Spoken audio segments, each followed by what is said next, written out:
Hello, everyone. Welcome back to another episode of Outside the Studio. I am your host, Tessa Tovar.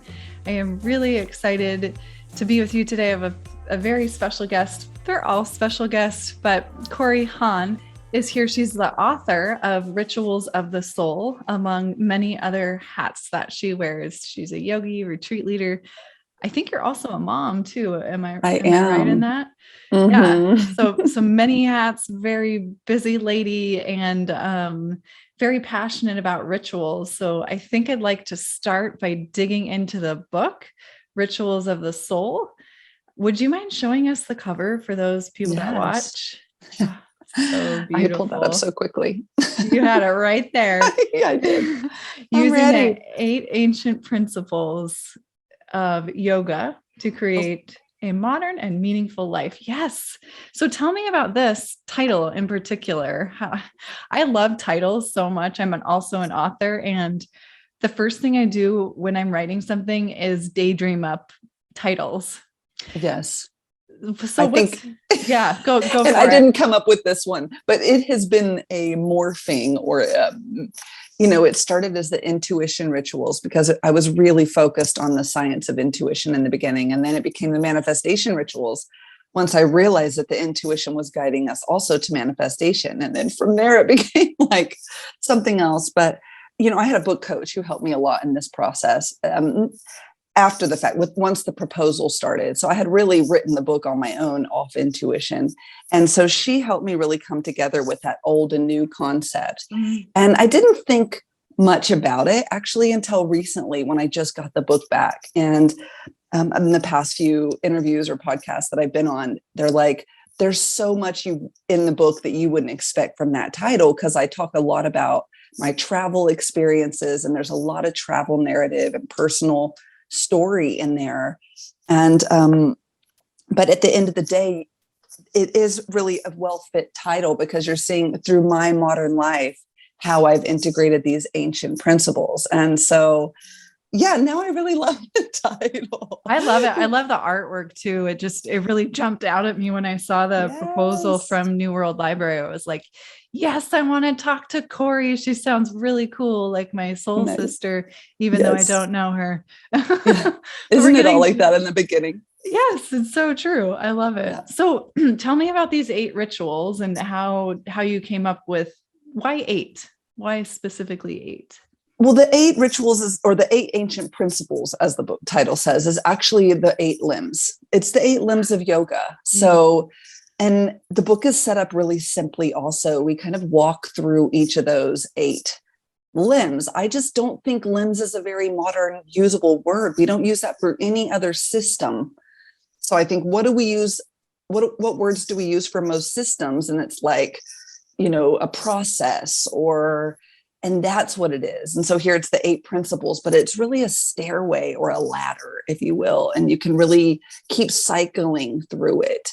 And so that's the basis of the 8 limbs, or the 8 really steps that the yogis gave us. And they broke down each of those 8 steps with lots of old Sanskrit sutras, so you can really dive into each one through the old text. And that's really what I believe yoga is actually so much more about, not the 2 steps that most yogis are focusing on, asana and maybe, pranayama, but the entire, to understand how is this a spiritual system? Like, where is the breath and the body getting me?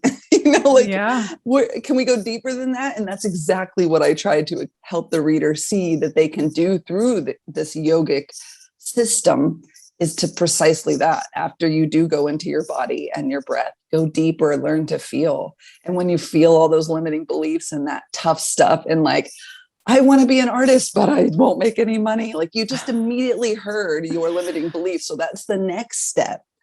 And after that, once you really start to pull the weeds, and it's not always the prettiest process. I mean, that's why it's a spiritual system, but and then the last one is really to believe and trust in this whole cycle, and that what you're doing and all the work and all the pulling of the weeds and all the listening and simplifying your life. All this work we're doing as yogis in any form, in any ritual, is guiding us to understand the entire system, really. So yeah, I love that. Thank you for that explanation. I am personally, I'm fascinated by the 8 limbs of yoga, or as you put it so eloquently, the principles. I think that's such a nice way to bring it into the modern day vernacular.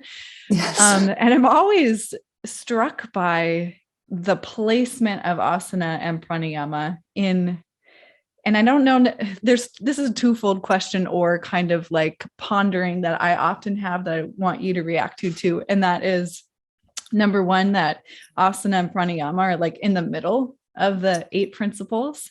So there's a lot of work that happens before you even get to that place. And then second, is it linear? Like, is it meant to be yama, niyama, and so forth and so on? So are we needing to do all of this moral, ethical, intentional, intellectual work before we even start with the physical practice of yoga?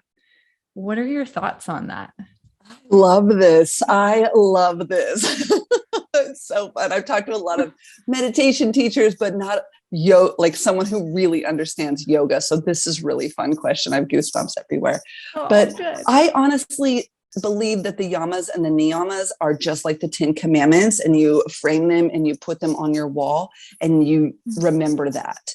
They're simple. Even the first 5, the rules for becoming a spiritual being. I'm going to look at my book just please do. Here. Feel free to read from it. Like if there's something that you feel super passionate about sharing, do it. But the yamas are the rules. They just said, if you really want to be a spiritual being, you're going to have to do 5 things. And you probably already do them.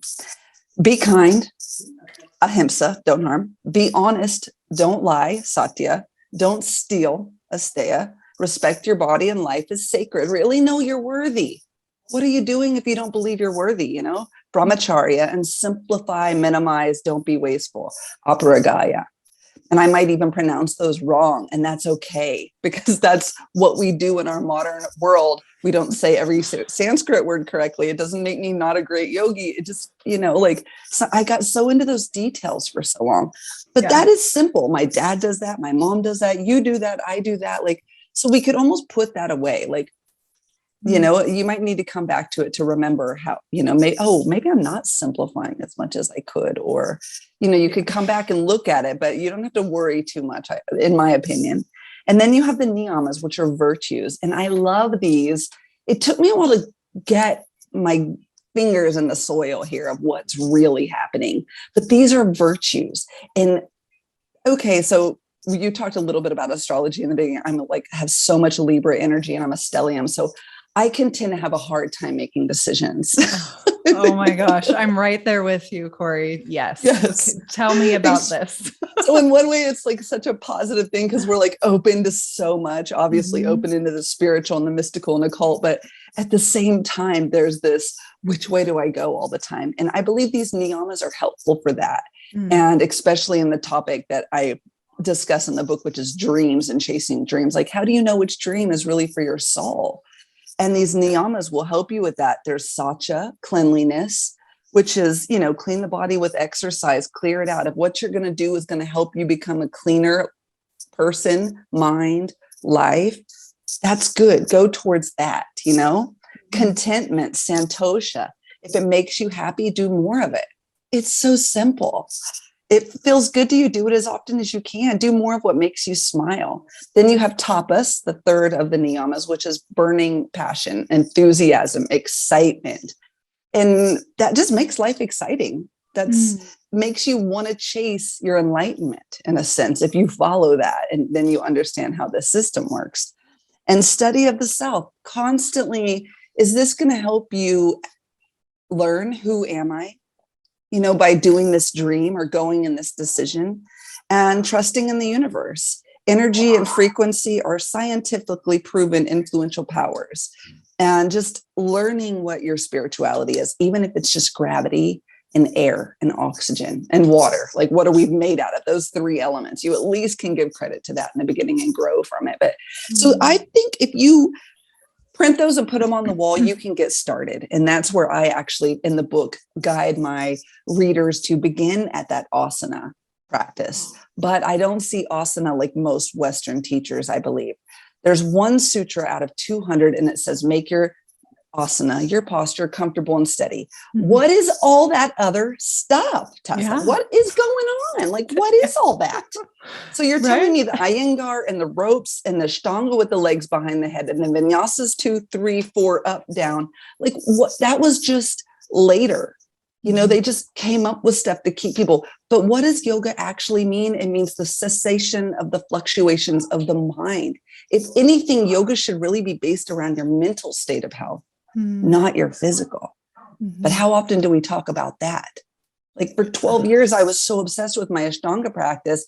Meanwhile, depressed and anxious as all get out. Should have spent some of that time working on my mental health, you know? So really learning to practice.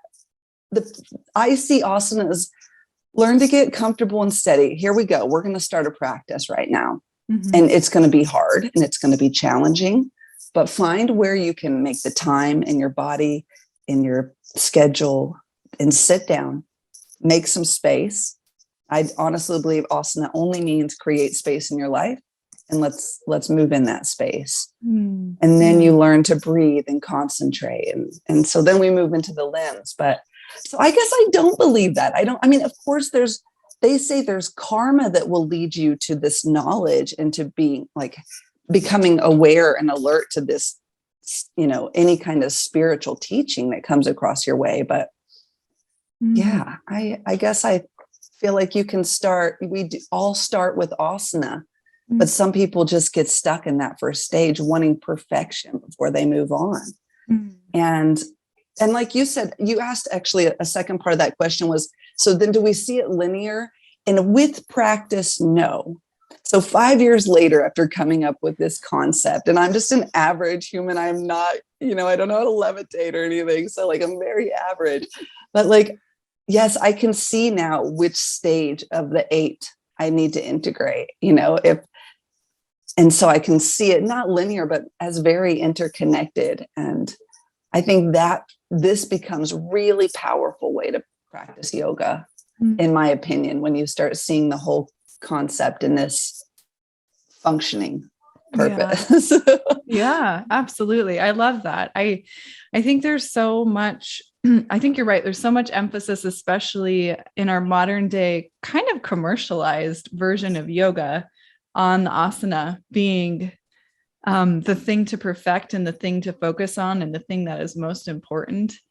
And I think I read somewhere in my notes about you that you rarely step onto a mat, like the physical practice, maybe these postures, the Ashtanga, the vinyasas, the whatevers are not part of your daily ritual. Is that true? It's not the most important. I mean, I do have a mat. I need that discipline. Like I go to my mat, but I might take my computer. I'm doing an astrology course right now, but that time on the mat is whatever I need to do for me. Yeah. So it's not like a set sequence, right? It's not like I did that long enough. No, I mean, now I've created my own sequence essentially with my rituals. Like, so once my son's 5, so I've had a few years of figuring out how to practice yoga as an entrepreneur at home for the most part over the past while. And really to create my own set of rituals, I need 100 breaths a day, but I'm not going to get those sitting on the mat because my kid's going to come in and say mom about 7,000 times. And I'm going to be irate if that's how I want my meditation practice to go, you know? So it's suddenly 10 minutes before getting in the car, 10 minutes before we get out of the car, or not 10 minutes, 10 breaths.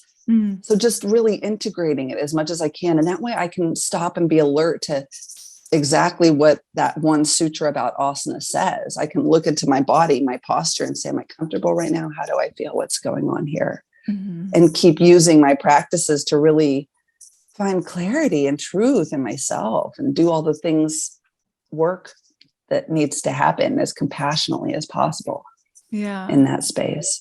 I love that. That's one of the reasons I went with the title of Outside the Studio for this podcast and this platform, because I felt like what I was seeing and I was a very new teacher as I was starting to see this, that so much emphasis was placed on like the perfection of the posture, the cessation of the mind in that idealized perfect state of meditation where you look like you are very comfortable seated, you're very flexible, your spine is very straight, you could be on the poster of yoga journal, whatever, like that was the idealized state. And I felt like we were kind of missing the point with that if we show up to our mat and we do our practice and it looks beautiful and it's great and that's all it is, and then we walk away and we're assholes to ourselves, to others, we're missing the point, right? So it's a practice. It's an ancient system to help us be better people, to realize our fullest potential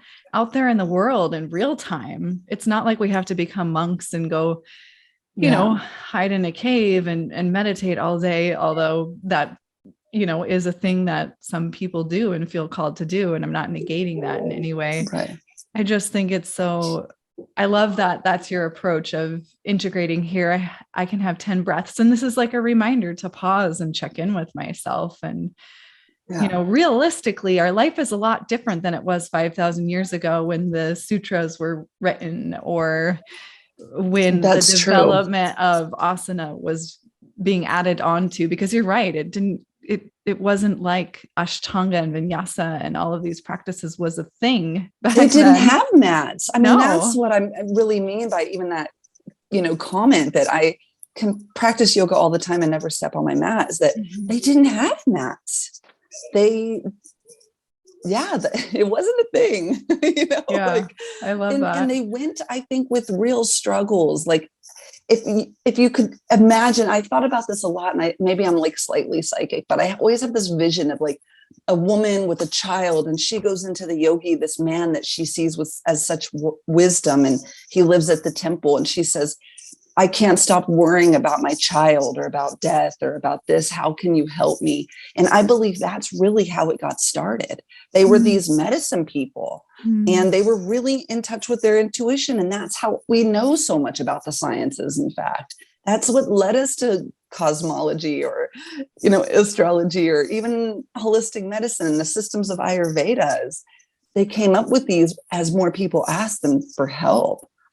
And maybe, if you were someone sitting here who had all the answers, I imagine that most of the people that would come to you, it wouldn't be like, I have this hip. Maybe it would be a hip ache, but there would be a lot of mental struggle and worry and just real life things, like it was so much more than the physical.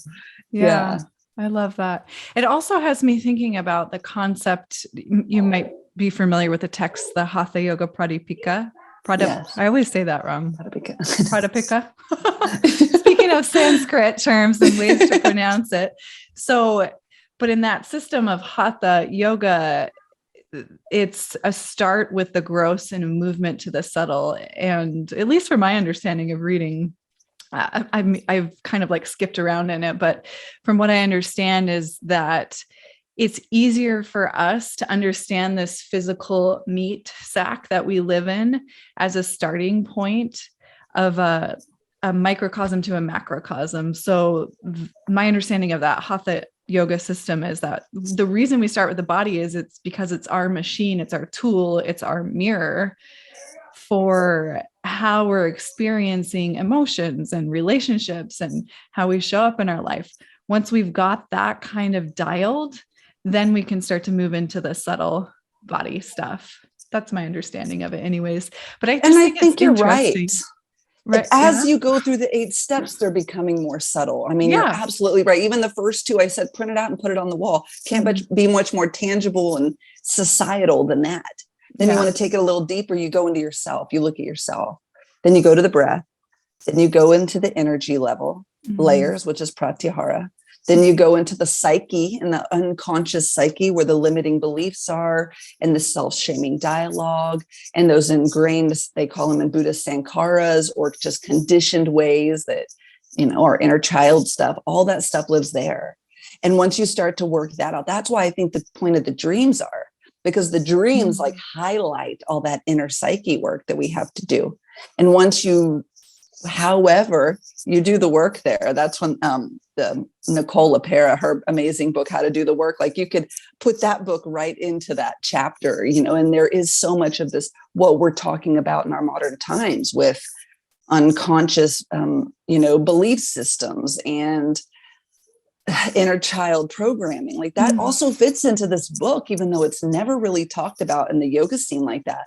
But once you can do that work and heal that, and you continue on your path to manifesting that dream, and you say a prayer to make it happen, and then it happens.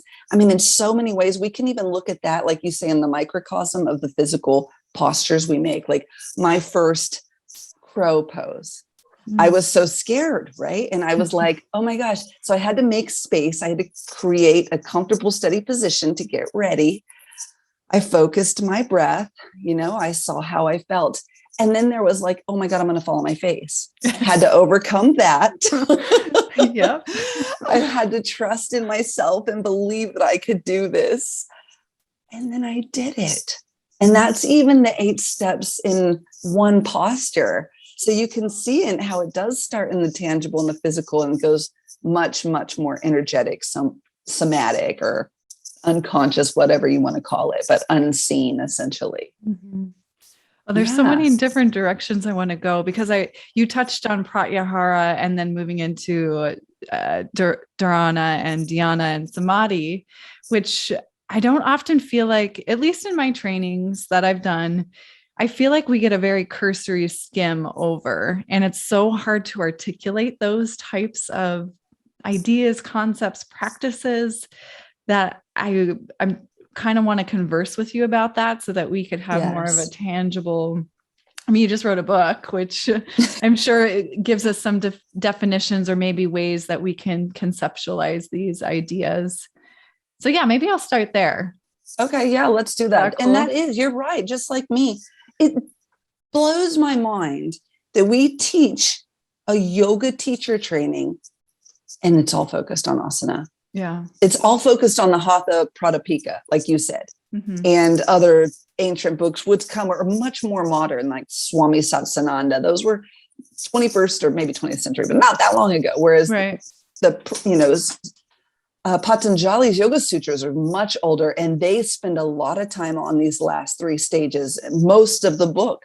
Yeah. One of the 4 chapters is completely designated to the siddhis, the spiritual powers, understanding our superpowers and ourselves and the things that we can create. But like it talks about levitation, introspection, like no one is talking about it. Right? It's kind of a big deal, right? Well, but yeah, you think about it, like, is that even possible? Or they're joking, right? No. But I think what they mean is that essence, and you really do become powerful the more you listen to your intuition. And so I believe that the Yoga Sutras, these 8 ancient principles, are divided into 2 sections. So you have your yamas, niyamas, like I said, print them. Asana, you create space. Pranayama, you start to breathe. You learn to focus and concentrate, because we have really short attention spans. And if you aren't able to go single-minded and really pull that brain together and be mindful, like use it all, or at least more so than, whatever 7 seconds most people have when scrolling. Like, so we do that. And then pratyahara is where you really, for me in the book, I guide the readers to learn to understand where your meridians are, understand where your kidneys are. There's things are happening that you don't see. And to familiarize yourself in that way. If you're really science-minded and I sound like woo-woo as ever to you, cool. Like I wasn't into aura cleansing or whatever either. Like I don't put my crystals, I don't even have crystals. So I'm not like as woo-woo as it would seem, but learning to feel within and trusting that. And a lot of self-worth has to come to do that. So that might be a blockage along the way. But when you really go inside and you can feel in that pratyahara stage, you get clear on exactly where your magnetizations are supposed to be, the people in your life, what job you're doing. And that's exactly what happened over COVID, is people sat there and they learned to hear themselves because they didn't have anything to distract them anymore. And they were like, I actually hate this job. And some people are like, I actually hate you and you're my husband. I got to get out of here. So now suddenly everyone's changing their lives because they Mhm. actually got in tune. And that's where we jump to those the last three limbs, which you talked about, which I just love, because this was the missing gap for a long time with the book. Probably why it took 5 years is I had to wait for this intuitive message to come to Ah. understand these last stages. Because yeah, it's a big topic, and I'm just an average girl, like suddenly. But once you have, so then you set some rituals in place. So you're always creating that space. You're always breathing and you're always feeling within to stay in touch with your intuition. But how are you going to become it? So once you know what you want and you become more clear through that first part of the book or the system, what are you going to do then? And you usually become very clear on why you're not going to, why you haven't done that. So you realize you hate your husband, but then you guys own a house together and the kids, and like, it's just, okay, I'll just stay a few more years, or whatever. Like, we just don't act on what we truly know we need for what a plethora of reasons. So getting really honest about that, this is actually what my soul wants. And through that questioning into the seventh step, or is that, would that be the seventh? No, sorry. No, I usually don't. I get them backwards. I might be dyslexic. But it's the Dharana stage. And I call this one unblocking and becoming. And I believe it's all the reasons we don't actually go towards our truth, and so this is the only actual action step of the process to manifesting, is knowing what you want and making little steps actually happen to make it happen. And that means you want to go to art school, but you're scared. Go get over your fear. You want to leave your husband, but it all comes back to, and since you are a yogi, maybe like a little bit about the kleshas, and we don't talk about that much either, but these 5 life lessons the yogis told us ages ago are going to screw us up on our mission. And that's craving, avoiding, ego chasing or ego boosting, just not knowing, misperception, avidya, and these things are in that stage. It's even described in the Yoga Sutras in that order. And it even tells us, so like when you tell yourself you can't, say the opposite. That's a sutra, affirmations, but they don't seem so ancient affirmations. It seems like it came with like what, Esther Hicks or something, right? Like, yeah. And that's where the hard work is. That's that one step. And when you can go in and do that work, and that might bring you to your knees, and it might make you realize that you don't have, you have to believe that you're worthy. You have to step in. When they say play big and don't be small, that's that second to last step before we manifest, where you really understand your worth to stand up for even like this, like a book you wrote or a podcast you believe in, and really realize that you're doing this for something beyond just ego. You're doing this because your soul truly wants you here to do this. And that's where that final step is. These gifts, these manifestations, that crow pose, this book, this podcast, these are all gifts to spirit and the collective.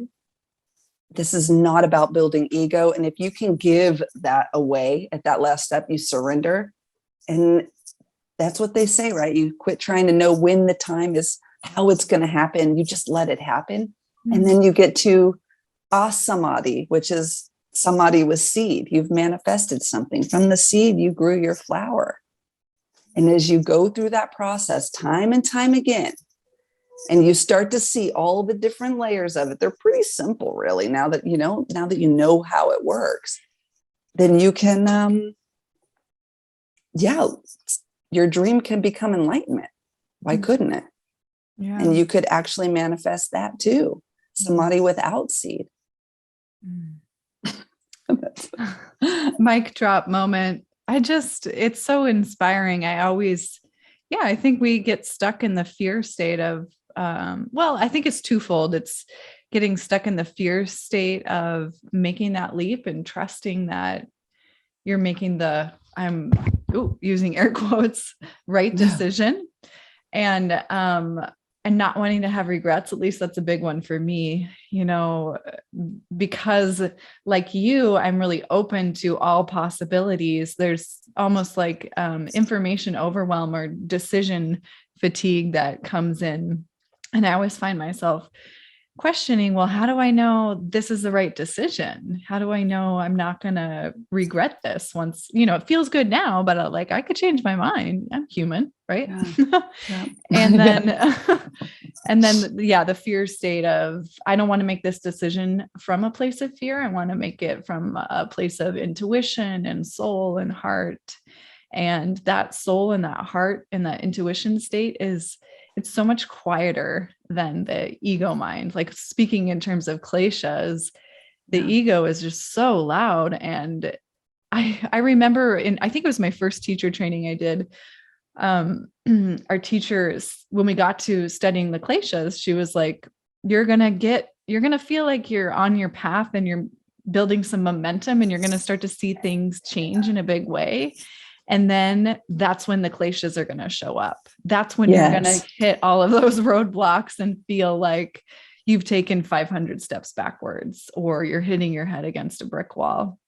And so the work is I believe this is what you're saying, is to sit in the discomfort and ask those really deep, challenging questions. And this is a tool, these rituals that we create to help us guide us, to help guide us through it, or to shine a light in those really challenging, dark, sticky, cobwebby places. Hi, Kitty. Yes, absolutely. I mean, and you can even look at it so in the beginning, I've been doing so much, Tessa, all these years to prove my ego. And I think until COVID, I really took an eye-opening look at that and observed it and didn't freak out and didn't try to hide it or change anything. And just was like, okay, so I worked my butt off to run all these retreats because I, in my head, wanted to be successful. I told myself I wanted to make $60,000 that year or whatever. And so that was my goal. Mm-hmm. Not that I took 100 women on retreat and changed many lives. And we had great, I'd say that with even ego too, maybe but all of this was always to find my worth. And then also I've recently realized, and I think this is a very modern topic, but codependency, I realized that I was always getting my worth through my boyfriend or my husband who, whatever romantic partner I had there. And even some of my friendships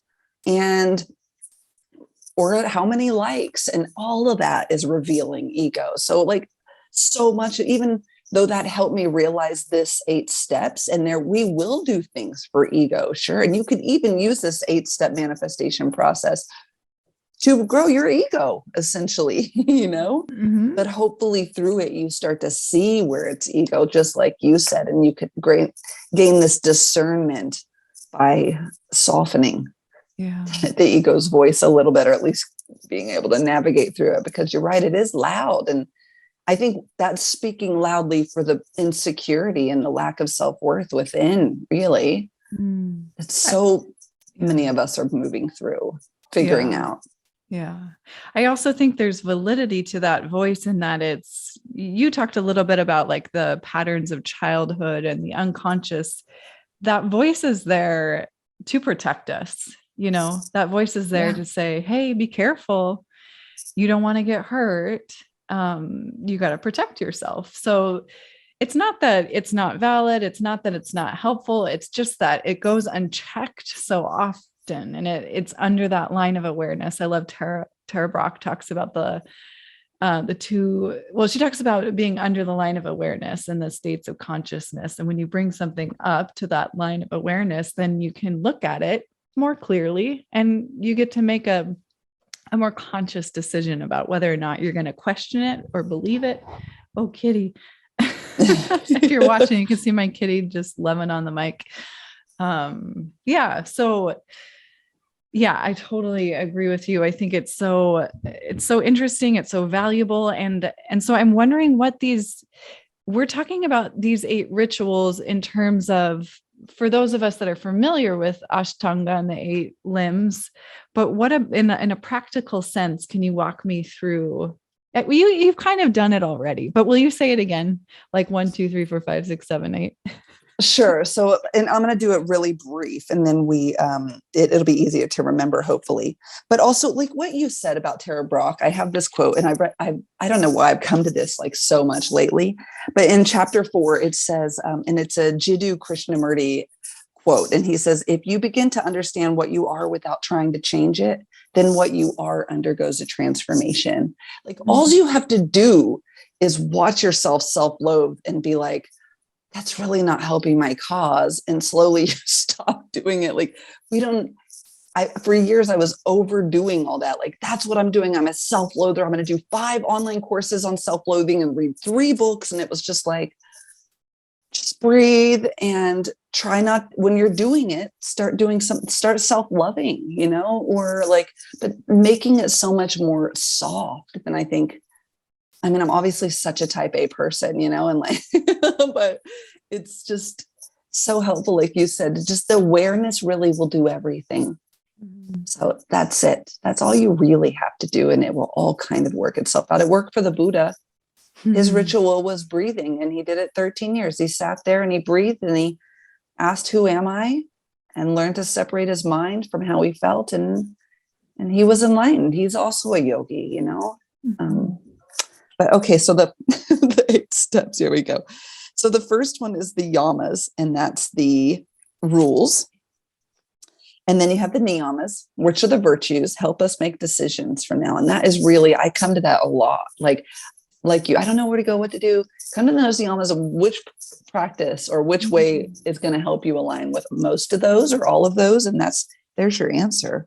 Then you develop your intuition with asana by creating space, getting comfortable and steady, moving into pranayama, becoming mindful, learning to concentrate, and pratyahara, developing awareness, like what we just talked about.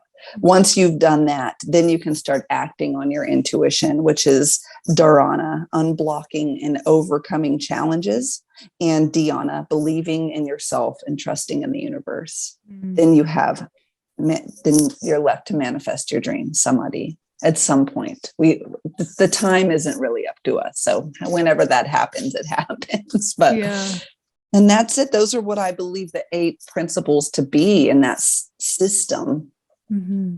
Oh, I love that. Thank you for going over that again. I think when you and I who've studied it are familiar with it, we talk about it with such a familiar sense that I think some of the nuance, or not even the nuance, I think some of the overt obvious gets lost in conversation sometimes. So I think it's just helpful to like really clearly call Absolutely. it out. And in the book, I do explain it. I really wrote it for my grandma. So even if you are a Christian or Muslim, it's non-denominational. It's not esoteric. And it's also really simplified down so that I felt like I wanted us to see the big picture of it. And then from here, you could decide where you were going to go or which practices were called to you. Because for me, I wasn't ever sure if I should go to physical practice or meditation. And then you hear like chanting Ram Krishna, like, what's that about? Yeah. So there's so many routes we could go, even just in the yoga world. So this book will help you to realize which ones are for you and how to create a little sequence or a practice or your daily rituals and those rituals are based on how you want to feel, not just, so you really ask questions also through this whole process. How do I want to feel? What do I need? What is my truth inside? Why do I want this? And really start getting clear on why you're doing what you're doing. And then you can use this system to support you and that truth. Yeah. Well, what are your daily rituals? Are there, let me clarify. So I have non-negotiable morning and evening rituals. And then I have rituals that are more intuitive. Like today I need this because of X. Today I need that because of Y, So I like to bookend my days with my non-negotiable rituals. And then I let some freedom and flexibility come in based on intuition. Yes. So what is your ritual like in a day in the life of Kori? What does that look like? Lately, it's been all over. But just like you, Tessa, for the beginner in the book, I wanted to be strict, like give yourself a time. I mean, I did Vipassana meditation and Ashtanga for many, many years to learn discipline. It gave me a strong discipline, and that taught me. Most people who are coming into yoga for the first time might not have that discipline. So you might have to practice with a different, flexibility that you and I obviously are practicing, because I practice like you. My biggest struggle in my life is my anxiety. So yes, my breathing practice, my meditation, breath work, this really helps me with that. If I want to stay on a holistic path for healing that, that's what I have to do. Those are my non-negotiables, without a doubt. But I've realized that I need confidence right now to put this book out. This is really a scary process for me. And I have gone through and even just, peeked into chapter 8, which is believe and trust, and started picking up some of those rituals so I could not see myself as really important in any of this, but more give it to God, just keep giving it to God. So maybe I need that reminder 10 times a day right now, or an affirmation, that I am worthy, I am whole, to show up for what I need to show up for today. And so I will just pick what I need, and I am a mom. Most things are happening in the bathtub at this point more than the yoga mat, like just relaxing, reading, astrology podcast, whatever. But astrology helps me believe in the divinity of all things. It really does. When I realized like my North Node is in the house of Leo, which talks about transformation, sex, and rebirth, isn't that, I felt like, oh my God, I'm so born to do this, so that might be my ritual. And when I go back to Sri Lanka and I'm not doing interviews and I can go back in my writer's den and just write away, I probably won't need that ritual at that moment either, So right now they've been really, the rituals are harder to be as disciplined to, because my son and I have actually been on the road for 5 months, but no matter what, I am breathing. And if I wake up with this anxiety, I'll do extra breathing. And if I feel that there's a lacking, which I feel a lot because I'm healing my wound of codependency, then I will use affirmations, that whatever I need in that moment. So it's really just a big game of self-exploration, isn't it? Yeah. Yeah. And I keep going back to this idea that it's not linear. I think there's this myth that you practice yoga for a certain prescriptive amount of time, and then suddenly you achieve enlightenment, and then you never have to feel bad again. You never have to have a human experience where you're like, oh, I fucked that up and I feel bad for what I said.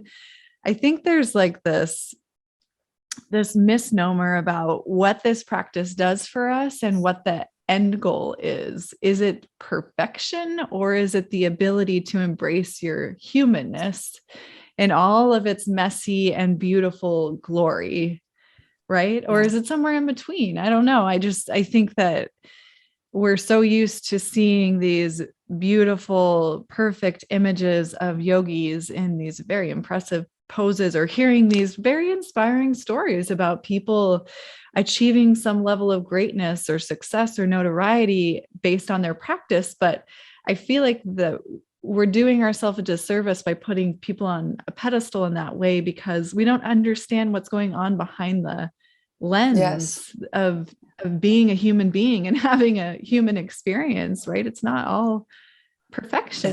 It's massive Instagram filter on everything these days, and even like this really big yogi has been in my life, and I've studied with her since I was 20 here and there, and then I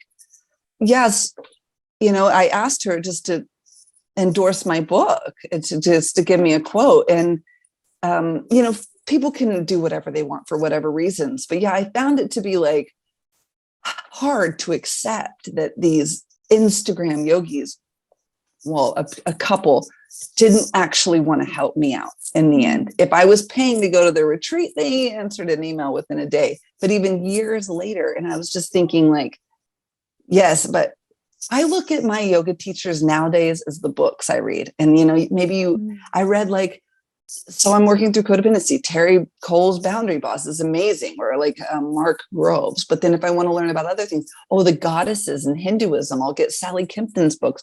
I'm learning so much through people's true voices, and like highly edited versions, such as books or audiobooks, is such a powerful way to get the wisdom, I think, without the ego, because by the time anyone's books comes out, I trust you, there's no ego left. We're all just like, I can take it away. Yeah, for real. Yeah, it takes a tremendous amount of strength and courage to put something like that out there, and then get all the feedback that you get and the edits that you get and all the iterations. I'm going to put Kitty down. Kitty, go on. But to truly have that compassion, and I think you can only have compassion for others and value others when you know your worth. It really, like, even the last chapter of the book, they were like, what's the conclusion? And then I was like, I have to write a conclusion, like, right at the end. And then the only thing I came up with was pretty much like, look at RuPaul's Drag Race. I don't know if you watched that, but it's one of my favorite shows. And, he says on every show, or she, if you can't love yourself, how in the hell are you going to love somebody else? Mm. And every week, these guys dress up in drag and to be RuPaul's chosen favorite. And they tell of all their struggles that they've overcome, how they have learned to truly love themselves, to dance around like this in their drag, no matter what their families thought. And to me, it's been one of the most inspiring things. And I think this is really what enlightenment is waiting for, when we have that much compassion and we have that much self-love, and we are truly working from service. And that's why I even brought up that previous yoga teacher, because at the end of the day, you think someone's helping you, but then you realize there's so much money involved, or, not the truth, or they have their own struggles. But if we're generating love and compassion, and as cliche as it sounds, that is really what all of the dreams in this cycle and all of the 8 principles are guiding us towards. At least for me, every single time I cycle through, I realize you actually could love yourself and feel more worthy within yourself is the realization. That's such a lovely message. I love that. Well, and I want to be mindful of your time. I do, I want to let you, if there's any last thing, any last words of wisdom that you live by that you think would be helpful to share, or anything else that I didn't, ask you that is on top of mind, I would love to just hear some last words from you. Yeah, thank you. Yeah, I hope with this book that when people read it, they have more compassion for the pain and how painful it is. And I sometimes feel a little bit embarrassed that I feel like I'm talking about my pain all the time. But if we could normalize that that's how it works, we don't have to shame it anymore. Mm-hmm. To be able to say so freely that you feel absolutely rejected, that your husband left you for a 16-year-old, I don't know, that's pretty gross. Actually, that's illegal, but like, whatever, that didn't happen to me. I'm just saying, like, we don't have to shame other people's behaviors. Mm-hmm. We don't have to shame how we feel, and just to use this cycle to find your way to loving your life again and loving where you are. And we've all, I think, after this COVID experience, just could use, more self-love, more self-compassion. Most of us don't know exactly where we want to be or what we want to be doing or how we're going to do it. And that's okay. I think that was the whole cosmic purpose of all this, Yeah. So it's been a true awakening, I think you said it. It's like we realize we realize that we aren't where we want to be. And so it's that really painful consciousness to make the choice to do something radically different and to jump into the unknown and to believe that we will land on our feet and that we will always be okay. Yeah. So thank you so much, Kori. Thank you. I can't wait to get my hands on your book. It's out right now for sale, right? I can get It my copy. is. It's on Amazon Books or More Sustainably, IndieBound. and Barnes and Noble's audiobooks, Audible. Yeah, I can't believe it. How cool is that? And there's also, I have free meditation programs for anybody who's interested. And I do walk through, yoga in this way. I usually teach these days through meditation packages and things like that. But so if you want to know, of course, get the book, and then you want to dive a little deeper, there is that extra little stuff you can do on my website, and it's all there at santoshasociety.com. Oh, I will link to all of these amazing things that you're doing, all of your offerings, and just thank you so much, Kori. It's been a blessing. Thank you, Tessa. Yes, it has.